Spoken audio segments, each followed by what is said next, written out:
And we are back, another edition of the Monday morning quarterback film study. This is week 3 in the books for the Maize and Blue, another 50-point blowout over UConn. And Devin said after the game, it's the best defense they faced thus far, the best defense they faced thus far. Maybe the worst team, but the best defense that they faced. And so certainly got after it a little bit up front. They weren't total pushovers. And so gave the team a little stiffer test and one that they wound up passing. Mr. Gardner, how are you? I'm doing outstanding. Can't wait to get to the film and break it down and talk about it. You know, we didn't telestrate every single play. As you guys can probably guess, that would take forever. But we did take a few plays out. We'll look at every throw, but, you know, and talk about it. But we telestrated a couple that we thought were special. And contrary to popular belief, there is some bad. Right, it's not a whole bunch of bad. It's a really good day for JJ, but there is some that's like, we could be better in that area.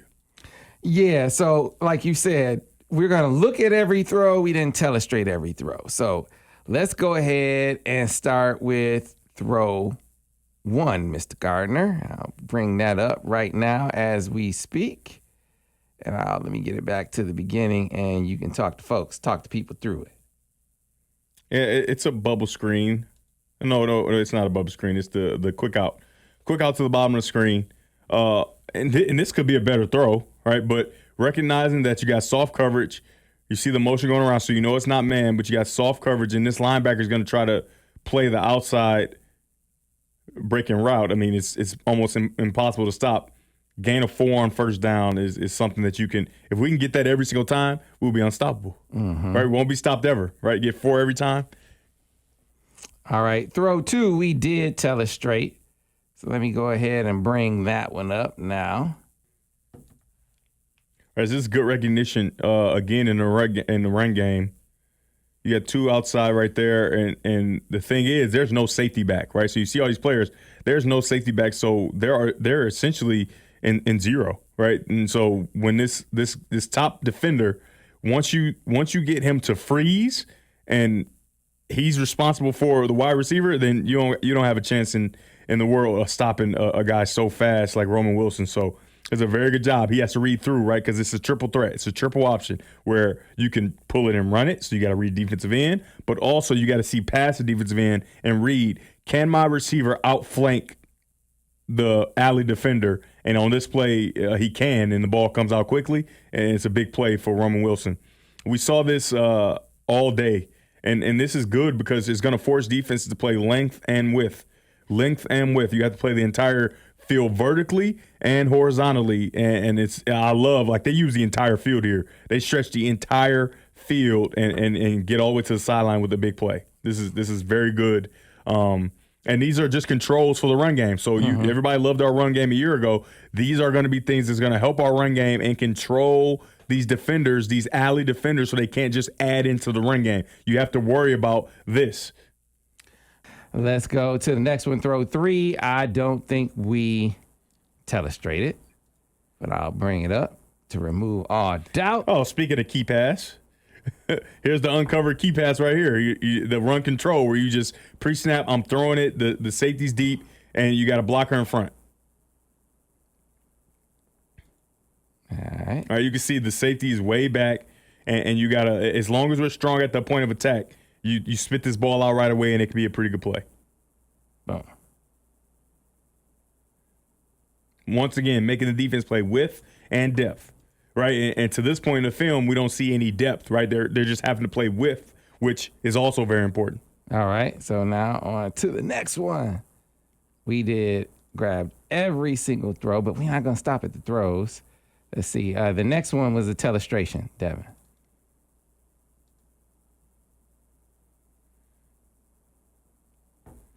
This is a bad play, actually, I think. And it depends on how he's coached. Is he coached right away once you see 2 outside to get this ball out? Right? If he's coached to do that, then this is a play that the defense just they did better on the play, and this is the right decision. But for me, this is 2 outside, and when I say 2 outside, I mean the defensive end who will be unblocked plus the blitzer. right? You got a defensive end and a blitzer that won't be blocked. You understand this? And so the bubble screen is matched, right? So when you match heads on a bubble screen, you don't want to throw it because there's no blocker, right? Truly. The only time if you want to throw it if matched heads is if he outflanks him right away. But they're matched heads. I would hand this ball off. And so the reason is it's a good run play. This is a really good run play, actually. So you got 6 for 6. You have 6 guys in the box. Remember, we aren't blocking the defensive end, so we might not even count him. But you got 6 guys on offense, 5 guys on defense to block, plus a running back, plus the quarterback, right? You got great numbers in the run game, and so this is a play that I wouldn't throw the bubble. I would give this ball away. And the last part of this is, what about that extra alley defender? How are you going to handle him? Well, he'll be handled because he knows that he has to account for JJ. So JJ doesn't even have to truly carry out his fake and run. He can just flail his arm at the bubble and he'll hold that guy, and Blake Corum will be able to hide behind the offensive line and get up the field. Right, that's JJ's guy. Right, so he won't be able to add in because that's JJ's guy. You can see how the run is going to develop, and Corum would have been running right now. Now, there are times where we got better players, right? We watch it with Ohio State and all those different talents, Alabama, right? Where it's not a perfect decision, but as long as it's a good pass, you can allow your playmakers to make a play, and that's what you see right there. And I love the opportunity for Roman Wilson to show his skills and make a guy miss and go get vertical. But in conclusion, I would hand this ball. Right, I got you. But it ended up being actually a very good play. But it's because you got a player that's better. And let's be clear, even though this is UConn, there's going to be a lot of situations where our player is better, right? Where Roman Wilson is better, or Ronnie Bell is better. You know what I mean? So that's not like an anomaly that's only going to happen against UConn. That's going to happen. I would hope a lot this year. All right, this is what's got to happen to make this play go. All right. He creeps. Right? You know, with that creep, that's probably happening. Number one, he will become softer, which allows now he must see that creep and come so he can cancel that roll down. Now, with him backing up that soft, the bubble goes there. Why? Because now they got too many dudes. They got a Sam blowing off the edge. They could spike the end. They got 7 where you only got 6. So when he sees the blitz and the corner backing up, he knows he needs to go crack the safety. He needs to go crack the safety. See, he has the most dangerous MDM between him and him. More often than not, in quarters coverage and other coverage where they're soft, it's the corner. So it's easy to get lulled in and think, I'm always blocking the corner. But what happened here is they were very fortunate because Roman made that roll down safety miss. So Devin thought with the blitz coming on that side that the numbers to that side made the split zone more favorable. What would you say to that? There's not enough numbers, because here's what they're going to do. He can only block one of these 2, right? And it's probably going to get wound back because the return is away from the blitz. You're going to be on 2 unblocked. You have 1 unblocked defender, depending on which one he gets. If he collects that, he could end up kicking the Will blitzing, or he could end up kicking the Sam blitzing, and the Will's free. So the bubble was definitely the way to go. You got to throw the bubble. You got 6 blockers. They got 7 defenders. Basic math tells you that's not a very good play. So what do you do when you throw the bubble? You got to make it soft on the perimeter. And the only way to make it soft on the perimeter is to cancel the roll down safety and run on the corner who's backing up in cover 3. There's your picture. All right. This is another one with telestration, throw 6. And this is the one that I mentioned on the Monday morning quarterback. Remember last week he threw the post on this. Yeah.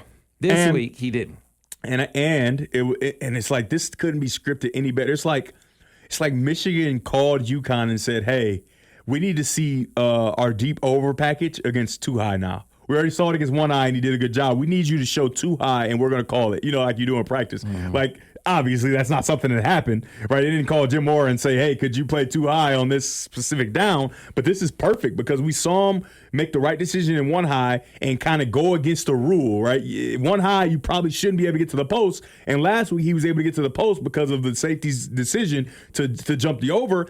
Now you get into this situation, it goes against the rules again where it's middle open, so you should be able to get to the post. On this play, the safety is in cover 2, and he's taking half the field, and he doesn't allow the post, right? He kind of almost picks the post up in a man-to-man type scenario, but he's already on top. All right, so the post can't get behind him, and you got a good concept below, so there's no reason to throw that with the corner and the flat. Right now, you have to read the corner. Is the corner going to play the flat route, or is the corner going to play the over? Right, and if you control the corner with your eyes, you can get this ball behind him. And this was an outstanding throw. You can see there, that's his zone defense, right? Half cover 2 on that side, so the middle's going to be open, but the safety's going to stay on top, and that's a good job, not getting enticed, right? Because you turn your back and then you turn back around, and it's different than what you saw before. All right, take it back some. That's the whole thing. Like, you go to this play action. Right, so at the snap, he sees, okay, cover 2. I got this big post again. Turn your back, turn around. Oh, no, I don't have it anymore. Now you got to control this guy. You can see up in the right corner of the screen, you got the flat defender who's sinking until, right, he gets somebody in the flat. He sinks until because he's not going to just cover green grass, right? He's going to sink and take things away until he sees somebody in the flat. Well, now you can control him. You got your hip set to the flat. And when he jumps the flat, you throw it right behind his head quickly. This is a next level, very, very, very good throw. Very good throw. To zip that thing in there with the hook the curl defender on Ronnie's back as he's getting through the defense. Look at that throw. That's perfect. Right? There's not a lot of perfect out there, and that's perfect. See, and so Devin, again, take me into the mind of a young quarterback, right? Well, so.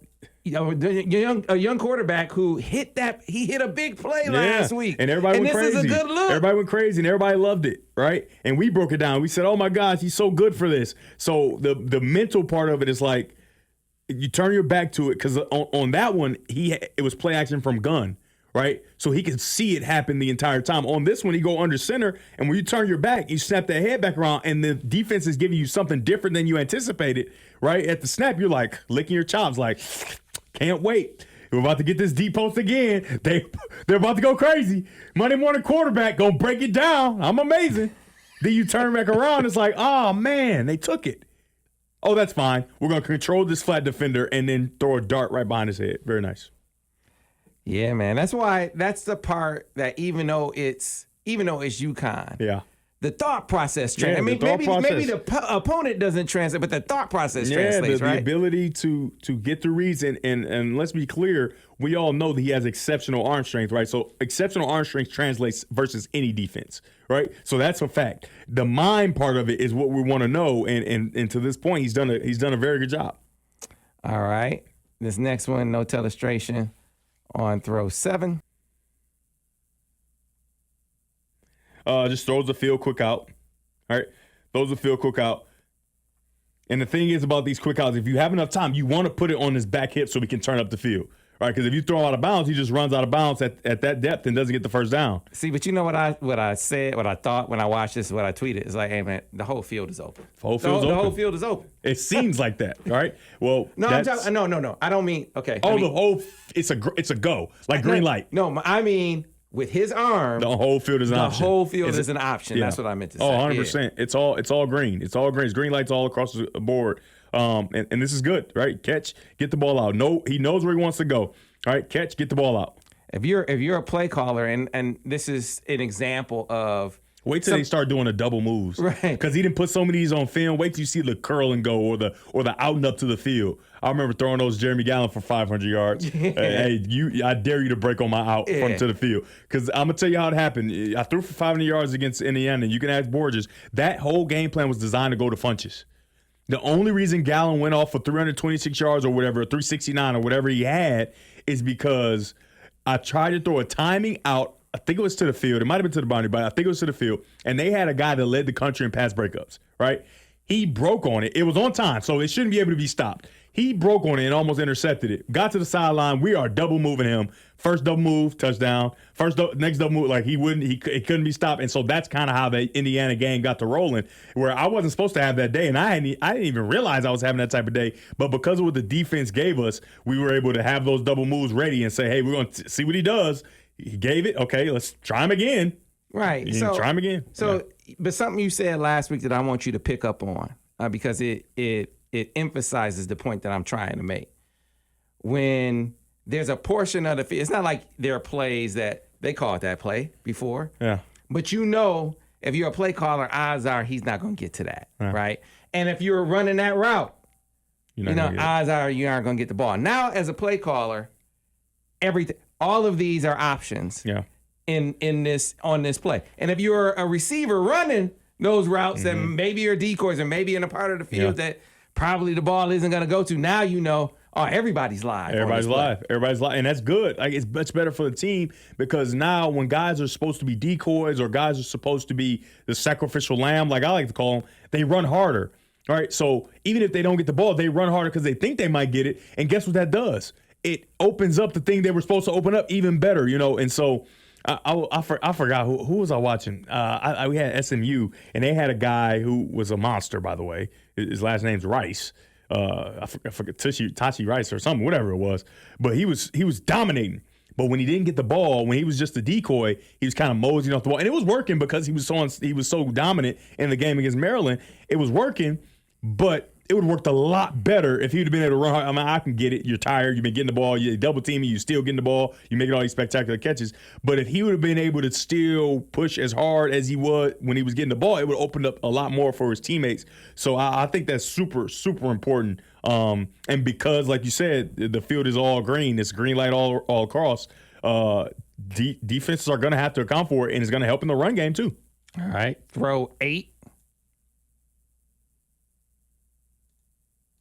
Bubble again, right? Outflanks the defense. No need to spend a whole bunch of time. He seems like he's got a very good understanding. Like we talked about the one bad play, but I don't know for sure if he's taught 2 outside, throw the bubble no matter what, and it ended up being a good play. But he seems like he has a real good handle on when to throw the bubble, when is it a go, and things of that sort. So yeah, man, I spent a whole bunch of time on this, and he was able to hit him in stride. Yeah, that's important. Yeah, super important, but. Those are things that should be a given. So we're not going to spend a whole bunch of time on throwing a bubble in stride. Like that's what you should do. They should be. We're not going to pat him on the back for cleaning his room. You should clean your room. It's yours. Not going to pat him on the back for paying child support, right? Yeah. You should pay child.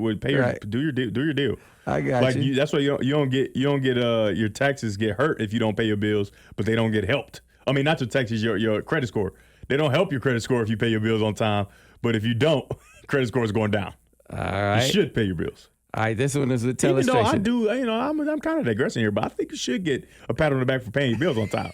If you're going to punish me for not, you should definitely help my credit score if I pay my bills on time. But, moving on. Man, I feel the same way about insurance, man. I mean, can I get a little bit off? I ain't did nothing. You ain't used it. Some insurance companies do that. Can I get a little something in the bank? Yeah. All right. I mean, come on, man.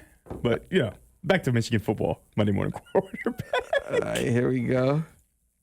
And this is the deep over, right? And so zero coverage, right? Zero coverage. And the one thing about zero coverage, especially down here, you have to buy time, right? Because Ronnie Bell's trying to get all the way across the field, and he's going to get there, and it's very tough to cover, but the defense is going to get to you first, right? So you got to buy time and be able to lay this ball up over the defense and let Ronnie Bell run underneath it, and he did a good job of it. And this is good. Recognizing what am I getting? What is my drop hat? What do I have to account for? I have to account. And so people were saying pressure, right? And they can't count this as pressure, right? Because even though he beats a guy or whatever, it's zero blitz. So somebody's going to be free, right? Mm-hmm. And if obviously the offensive line can do a better job of communicating whatever and making a different guy free or whatever the case may be. But he knows that he's going to have to buy some time and somebody's going to be free. He buys time, stands in there, and makes a good throw. Ronnie tries to make a spectacular catch. And I was wondering, why didn't he go with 2 hands where he was kind of holding the guy off with his other hand and tried to make a great catch? So I'm not, you know how I am about the one-hand catch. You know how I trip off about that, but I'm not going to trip on him on this one because he is trying to hold the defender off and then go get it, right? You will want him to go with 2 hands, but sometimes it calls you have to go for one. And it looked like he had made a really, really good QC try to bring that second hand in, but it obviously hit the ground. Yeah. It's a nice job. Recognition, knowing what do I need to do to account for the pressure that I'm going to face, and then knowing the ball to throw and where to go with it, having a plan. That's good stuff. That's so other teams play zero, right? And Ronnie Bell is going to be able to beat other teams across the field. This isn't a UConn thing. This is a understanding what you're getting thing. A lot of teams play zero in this situation, and if he can buy time and be able to do this, I think it's going to be great for the team. Yeah, I'm trying to pull up a play to make a point. I know you're going to pull up the Cade play where he had zero blitz and then he ended up throwing the ball away. We don't have to do that. No, but I'm not. I know. I understand. I'm not doing it to pile on. I could just explain it though. I'm not doing this to pile on. I'm doing it to illustrate what we're trying to highlight about JJ's recognition. Right, perfect. Yeah, you're absolutely right. So this is the it is same. relevant. It's not everything, but it's something, right? This is something, and this is part of the reason why we weren't able to get in the end zone when we're in the red zone a lot, right? So if he just buys time, he has a shallow cross coming underneath. You can't see it on that view, but if he buys time, he has a shallow cross coming wide, naked, open for a touchdown, but doesn't recognize zero and doesn't know what he needs to do to account for it. And you get to running out and then you throw the ball away, which is a good play if there's nobody open, right? So again, because you don't want to take a sack, but to be clear, that's not piling on, but it's be clear, I was against it, but no, hey man, no. What it does Sam hates K. No, what it does do is sort of highlight the mind, because the one knock, and we talked about it on Monday morning quarterback the speaking session earlier. The knock is, JJ's he risky. Well, he hasn't turned the ball over a bunch, so we can't like. It's like he's guilty until he proves that he's innocent, which is weird. That's not how life should work, right? He should be able to prove. He should be able to get a clean slate and say, hey, he'll take care of the ball. And then if he doesn't take care of the ball, then it's like, okay, we got to address it. But he hasn't been a guy that's turned it over. And the other knock was, well, will he be able to understand coverage, or is he just going to take deep shots, right? And so at least in these first two games, that's not a knock anymore. You cannot continue to say that's a knock because he's recognizing coverages, he's getting to the right guy, and he's giving the appropriate throw. He's also checking the ball down and throwing it. Well, actually, as a player, he didn't throw it away. But he's trying to look downfield. Sometimes when you're a good athlete, you start to get a little too comfortable. He should have thrown it away. Not a huge loss, but he's doing all the things that you want your quarterback to do and having way less mistakes than you would expect from a guy that hasn't played a bunch, if that makes sense. Mm-hmm. All right. So throw 10 is right here. Hold on. Let me make sure that all right, there we go. Okay, this is the dangerous one, right? And people are going to take this and try to run away with it and say, see, he's going to throw interceptions and blah, blah, blah. Well, we're not going to mark people down for almost interceptions. This isn't Pro Football Focus where, it was a should have been interception. It was intercepted. Now, is this him trying to make a play, and can that get hairy? Absolutely. He doesn't see anybody open because they're dropping everybody. They got way more guys in coverage than we do for the route. Nobody's open. Climbs up in the pocket, tries to get there, doesn't, and then feels he can make a play. And so this is what you have to accept. Sometimes he's going to feel he can make a play that maybe just isn't there, right? And you hope that, hope it's not interception. And the thing is, with more reps, he'll calculate these in the red zone risks more, right? They'll weigh a little more than the ones in the field. The ones in the field is like, hey, I'm going to try some things because I'm confident in what I can do. In the red zone, you take some of that away, just a little bit, not all of it. You take some of that away and say, okay, I'll just live to fight another down here so you're not intercepted. But he gets outside. You can see what he sees. He sees Roman behind him, tries to get it to him, and the big guy reaches out, puts his hand out and stops it. All right, on to the next one this day. Right, so I guess you could say almost interception, if that's a stat. I don't know where that stat is, but. All right, so the next one, throw 11.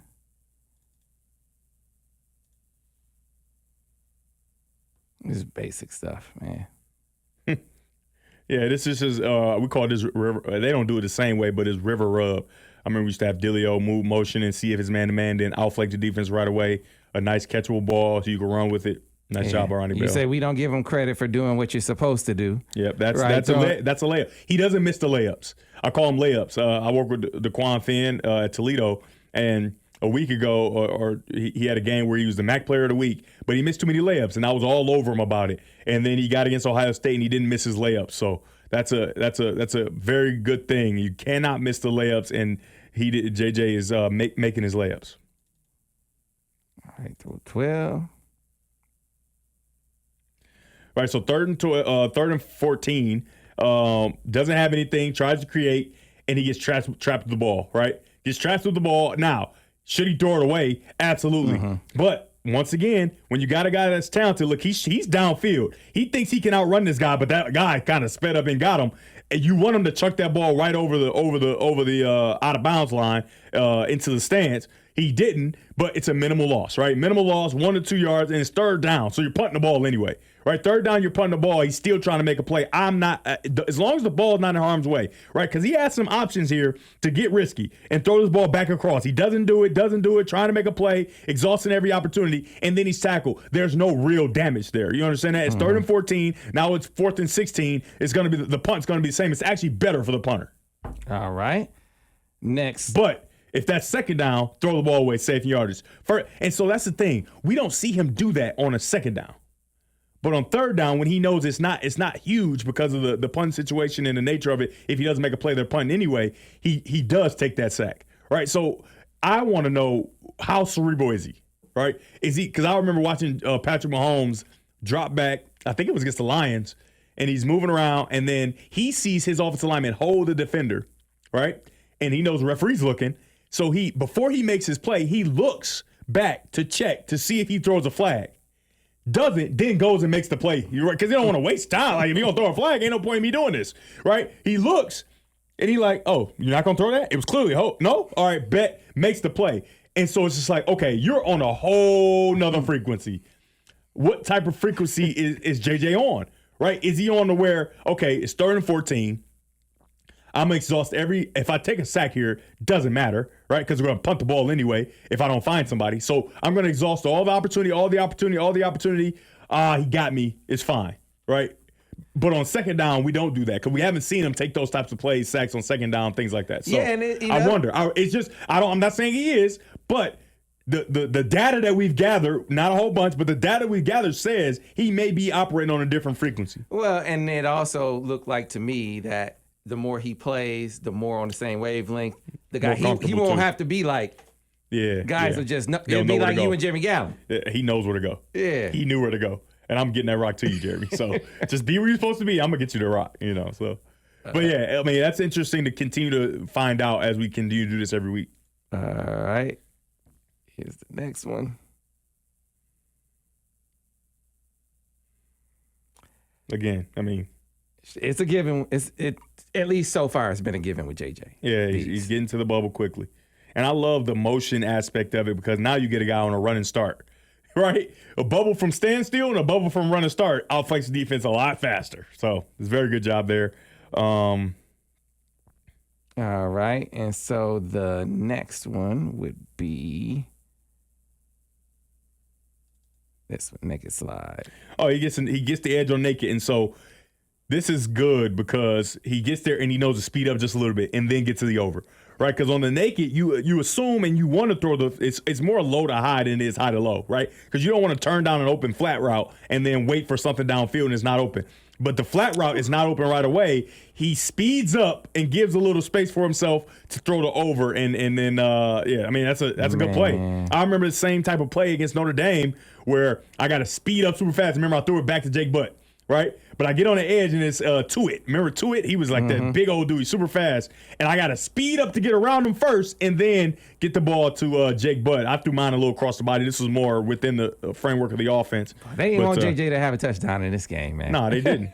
It's all good. I mean, the thing is, like we talked about earlier in the morning, Monday morning quarterback, it's he has no ego in it, right? He has no ego in it. And the thing is that's so important at the quarterback position. If your quarterback doesn't have ego, it allows all the other guys who naturally have an ego, pass catchers, runners who want the ball, people who naturally have an ego, the ego goes away. You know what I mean? And it makes it so much better for the team.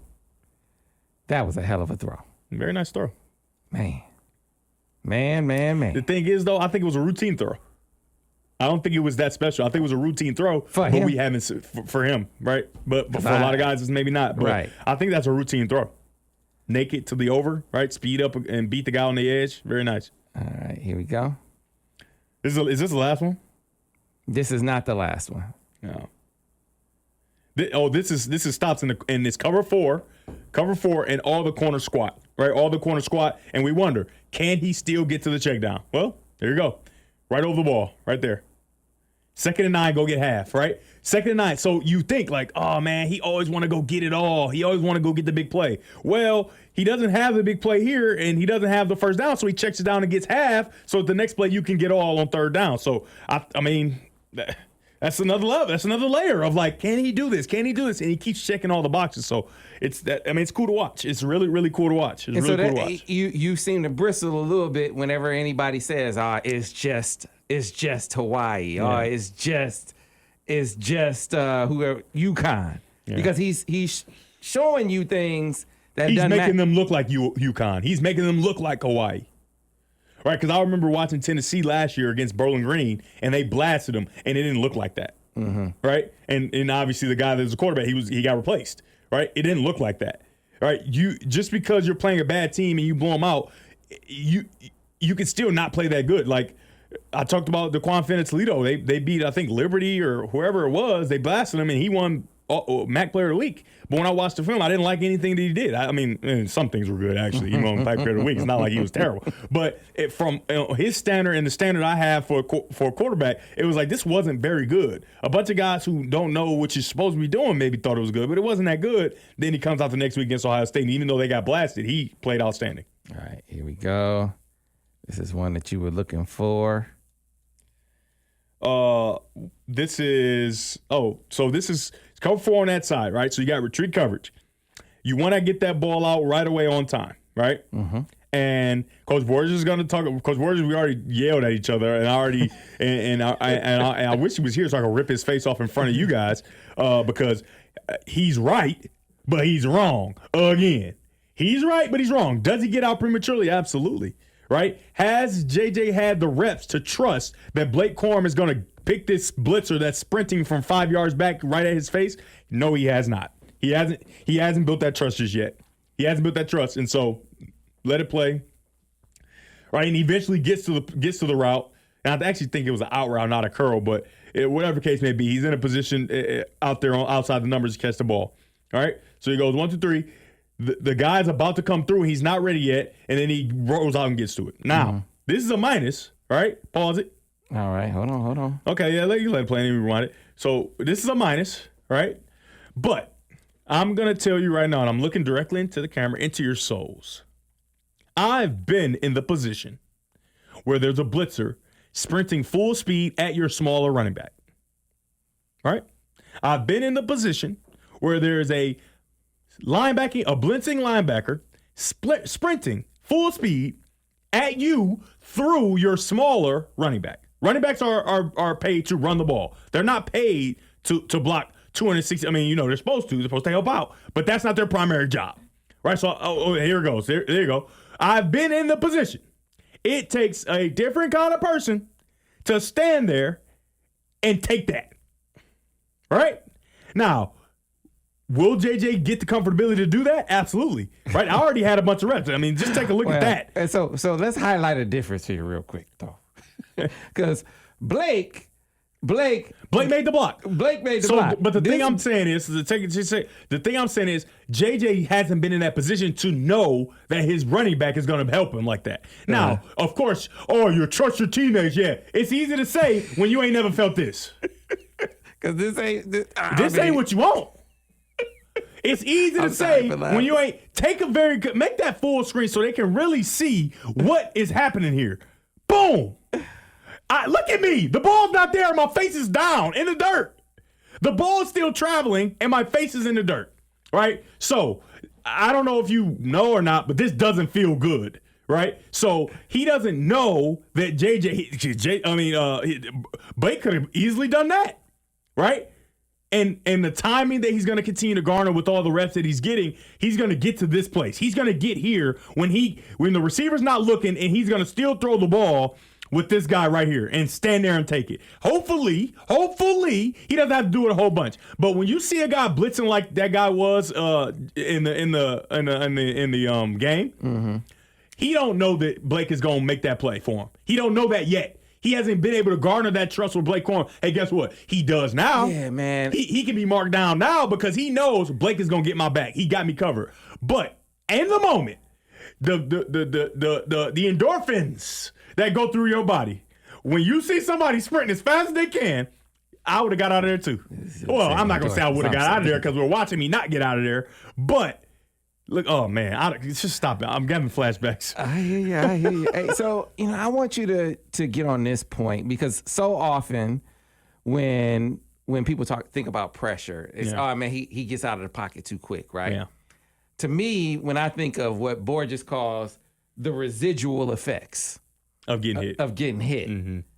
What I think about is when you don't have pressure and you're sped up, man. I feel like we're seeing that going on with guys like Joe Burrow. Joe Burrow is getting blasted right now. And he starts seeing ghosts. Start moving a little faster than you need to. Yeah, I mean, it's hard. I'm telling you, it's so hard. And it happened to me, man. After this Notre Dame game, man, I start seeing some ghosts sometimes. Remember, I got sacked 7 times against Michigan State. Oh, ghost starts to float in your dreams. They floating everywhere. They have practice. The ghost is following you. You know what I mean? So it is, but you have to fight it. You have to fight it. And that wasn't a ghost that JJ saw. Right. That was a real human being that was running full speed at his smaller stature running back. Now, obviously, Blake Corum yoked up and everything, but he's still not a huge guy. But Coach Borges is absolutely right. When you get hit enough, you get hit. You saw I got hit. And then you start to get out just a little too quick. Or when somebody's running at you like that, you can't trust that somebody's going to step in front of him and stone him right where he is. And, the thing for me is I almost trusted it too much, right? Because I started to stay in there fighting against the ghost scene, right? I was intentional about, hey, I understand they're not blocking as good as you like. You have to stay in there. So I was intentional about that. So I started to stand in too long and getting hit while I'm throwing.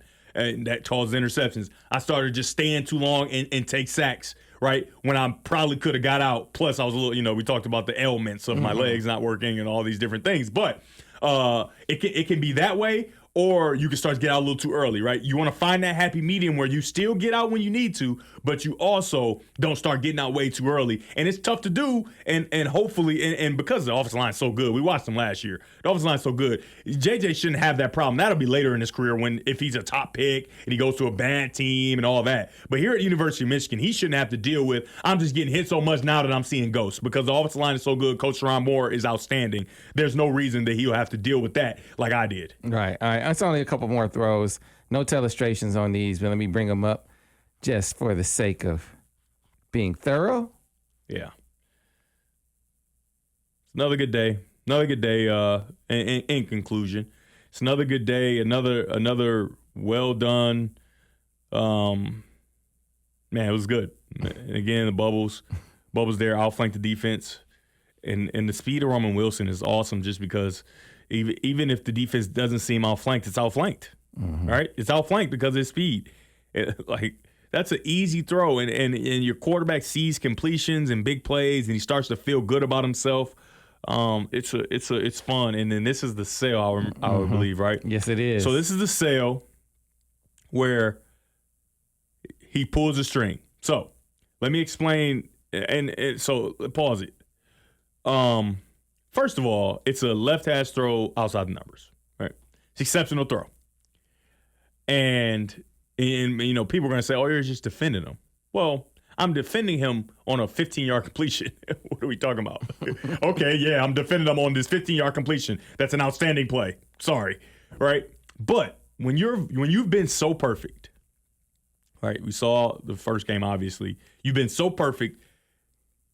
The mental health, the crowd's chanting your name. The mental health part of it works in this instance too, where on one side the mental health is like people talking bad about you. You start being unsure of yourself or whatever. Well, there's also a part of you on the other side when people are praising you so much that you want to be so perfect. You don't want to make one mistake. You just don't want to make one mistake. And so we know he has enough arm to make that throw. And he didn't get wide, like his feet weren't bad or anything like that. And it's just like, so what could it be? So I'm sitting there and analyzing. I'm like, I've been there where you've been so good. You're like, I want to be just so precise and so perfect that I don't miss. And you can't get in that because now you pull the string, you tight. You know what I mean? You got to let that thing fly. And so I know that he's not going to, let's be clear.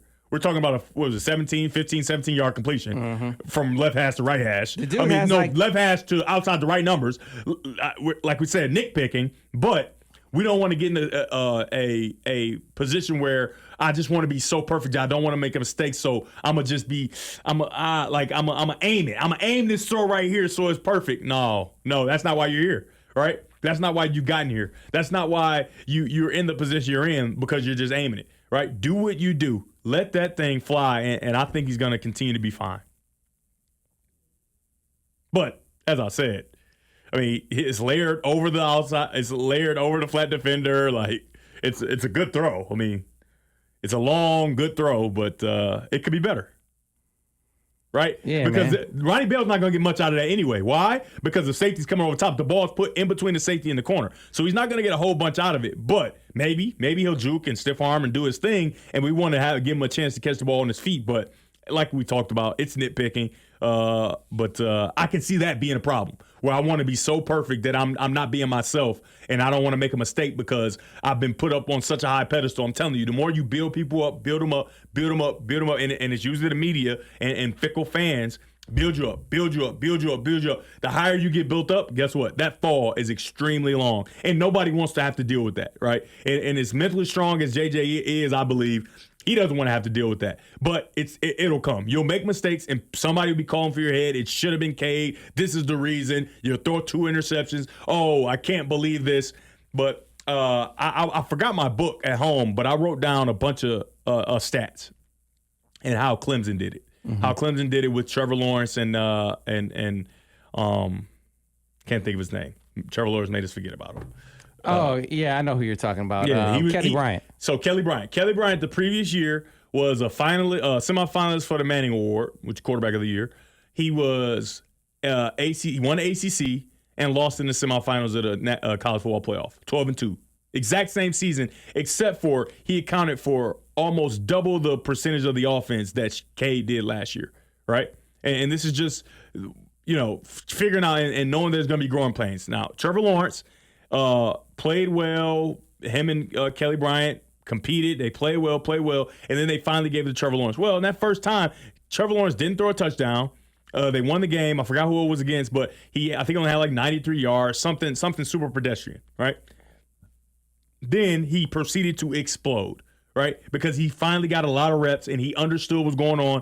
The coaches understood what he was comfortable with, what he wasn't comfortable with in game, and they were able to devise a plan to eventually go and blow out Alabama in the national championship, right? So that there are gonna, and he threw interceptions along the way. I think he had a game where he threw 2 or 3 interceptions maybe, but the invaluable reps and experiences that you give a talented guy who is not a repeat offender, that can take you extremely far. And I think that these reps, and I think this is why Coach Harbaugh did the way he did. Clemson did it where one guy played a half and another guy played another half. Well, I like what Harbaugh did better, where you play a whole game, so you can get the experience of a whole game, and it's been fun to watch. But I think these reps have been so invaluable, especially against maybe lesser competition, so you can understand things and maybe they move a little slower, and then the competition is going exactly the way you want it to, right? Bad, little better. Then you got Maryland, who we don't know how good exactly, but they're pretty good. Then Iowa got a pretty good defense, you know what I mean? And so it's fun to watch. I think it's good for Michigan, most importantly. And it's good for the kids that are in the arena. And I think that everybody's happy. I think, Cade may not be happy, but most people in the situation, the guys, especially the guys in the arena, I think the defense, I don't think the defense is going back like, man, I can't believe we got JJ playing quarterback. Cade's supposed to be our guy. No, that's not what's happening, right? And I think that's important to note because they believe in JJ the same way they maybe believed in Cade a year ago. And I think that it's good. It's good for the program, and Coach Harbaugh was right about it. We're probably going to need both of these guys, right? Probably going to need both these guys to win, and it's fun to see the even guys behind Cade or behind JJ and Cade that are getting a chance to play, like Davis Warren and things of that such, because we might need a third guy. Who knows? You know what I mean? And you hope that you don't need them, but it's good for everybody to get reps, and it's good for the guy that goes out and starts to make the team that they're playing against look exactly how they should. Yeah, and that begs a question with Cade out for a couple of weeks. Who you think is who? I mean, I know they have competition to. I would say determine it. I mean, I think it's Davis Warren. I think because if you remember in the first game, I think it was who they put in first. They didn't put Davis Warren in first. Alan Bowman in they first. put Alan Bowman in first, and then the next game. Who they put in first? They put in Davis. They put in Davis Warren, right? Yeah. So maybe they are in a competition. We're not even talking about that. Right. Maybe Coach Harbaugh is thinking, hey, well, maybe we lose one of these guys. Maybe we lose Cade or we lose JJ, whoever wins competition, and then we need a new backup, right? So, hey, here's your opportunity, right, in the first game. Okay, here's your opportunity. And Davis Warren, I think, just with the limited reps, he's done a little better job, would you say? I think so. Yeah, I mean, I think that he will be the guy. Think so. All right, so that's good. And people are ignoring that. That backup quarterback position has a battle, too, and it's important. And I think Davis Warren is kind of winning it. All right, I got one more to show you. This is not telestration. This is one that you and Borges seem to disagree on. So let me bring up the counter that JJ pulled. Okay, it's important to know that Borges teaches shoulders is one part of it. If you turn the DN toward the shoulder, first of all, he taught Denard different, so he need to admit that. So Denard, if the shoulders are turned, Denard, you pulling that thing. I don't care what his eyes are doing. But let's just take a look at the play, right? And I'm just telling you, I probably would have pulled this too. Borges said you drunk. I might be a little drunk. That's not enough. He could have gave it. He could have gave it. I know Borges want to argue with me, but I'm a guy that wants to get it right, not be right. It looked like he turned his shoulders when I watched because, my copy is a little further away, but not watching his TV copy, no. He almost got the edge, though, but for Denard, that's a pull. For JJ, myself, all us normal humans, give the ball. Is that fine? I mean, I'm a guy that wants to get it right. Okay, all right, so yeah, for normal humans like number 9, number 7, number 12, number 98, they all pull the ball. But for 16 and Maize and Blue with the wing helmet, we don't pull the ball. We give the ball. For 16 and Maize and Blue, he gives the ball. That. So I can't believe you conceded. I'm not conceding. Borges. I'm getting it right. Borges wants to be right. I'm not about to bring a whole bunch of clips. Now, why? Last week you say he brought all those clips. I can bring a bunch of clips of the DN looking just like that, and Denard pulling that thing and running around the corner. What you go tell him? Huh? What you gonna tell him? Huh? What you gonna tell Borges? Yeah. So you want to bring your clips in? I got whole highlight tapes of Denard pulling that thing when he probably shouldn't and going the distance. He said, "Here's Devin. I got clips of Devin running it right. He should. He knows this. Why do he have that stuff at home? He just a junkie. All he want to do is football. Get your butt. Somebody need to get him some analyst job because he is just doing football at home all day. You know what I'm gonna start doing? I'm gonna start sending him the film of the teams that I got the next week, and I'm gonna have him break it down and send me the notes. That's what I'm gonna do, Coach Borges, since you want to do football all day. Has the most beautiful, most sweet fiance. I don't know. I was like, man, how the hell? Yeah. How the hell, Al Borges? Right? I'm just joking. No. Joking. My man, Al is a good dude. How the hell? All right, folks, that will do it for another edition of the Monday Morning Quarterback Film Study. With Devin Gardner. That is not for profit. That is not for profit. Yeah. You know exactly. I was trying to get to that. We are not making any money off of this video. It is for the edification, education, and entertainment. The edification, education, the estabilization. All those E's. Give me some alliteration. Come on with some more. Whatever those are, whatever those other E's are, it's for that. It's not for profit. No. No sponsorship. No commercials. None of that attached to this video. So it's just for you, the people. But you can support us in other ways. Be sure to like and subscribe on the YouTube channel. Be sure to like and subscribe if you're listening to any of our podcasts. And also check us out over on the MichiganInsider.com, where just $1 gets you in for the first month. When you become a full paying member, you get Paramount Plus 2 on top of it. You cannot beat that. So, but we'll be back next week breaking down probably a more interesting video, because the opponent is going to be tougher. I think the opponent will be tougher, and I think he's going to play well. I mean, call me stupid, but the only thing that I've seen is him playing well and doing things he's supposed to do, so I don't have any reason to think he won't do it this time. Absolutely. All right, for Devin Gardner, see you next week on another edition of the Monday Morning Quarterback Film Study.